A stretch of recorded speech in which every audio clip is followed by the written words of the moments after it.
Governor साहब अभी तो शहरियों की ज़िंदगी ख़तरे में है ना, तो वफाक, सूबा, मेयर साहब तीनों मिल के कोऑर्डिनेटेड एफर्ट करें। आपको अगर वसाइल देने हैं वसाइल दें, उन लोगों की ज़िंदगियाँ तो बचाएं। अगर आपकी वो मैरी टाइम एजेंसी को उन्होंने खत लिखा, अली जैदी साहब आई एम श्योर कि वो भी हेल्प आउट करना चाहेंगे इस मामले में, एक्टिव आदमी है, तो आप बिल्कुल इंगेज करेंगे। और करें, इन सारों को एक रोल अदा करें।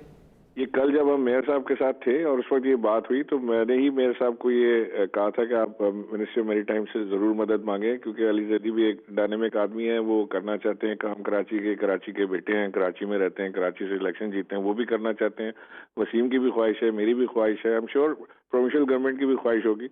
लेकिन एक कोऑर्डिनेटेड एफर्ट जिस तरह आपने कहा बड़ी जरूरी है। दूसरी चीज नदीम साहब, मैं आपको ये बताऊं कि दुनिया के बड़े ममालिक में, इवन अमेरिका में 19 जुलाई को जो बारिश हुई उसकी तस्वीर अगर आप अपने कहें कि वो निकाल के दें कोऑर्डिनेटर से, आपको टीवी पे आप चलाएं, गाड़ियां उसमें आधी आधी डूबी हुई हैं। हालांकि वहां पे कोई प्रॉब्लम ऐसा नहीं है, लेकिन इस तरह की रेंज जब होती है तो कुछ ना कुछ प्रॉब्लम जरूर आती हैं, इवन बड़े शहरों में भी।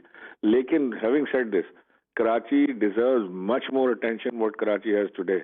और अगर कराची को अटेंशन नहीं दी तो ये फिर हम ये वफाक और सूबा और लोकल गवर्नमेंट और सब, ये सब बेकार की चीजें हैं अगर हम इनकी नहीं हेल्प कर सकेंगे। तो हमारी एटमोस्ट ख्वाहिश है, प्राइम मिनिस्टर की भरपूर कोशिश है कि वो किसी तरह मेयर को एम्पावर भी करें और मेयर के पास जो वसाइल की कमी है उसको भी पूरा करें। तो उसके ऊपर भी हम वफाक के साथ बात कर रहे हैं। मेयर साहब को पता है इस चीज का।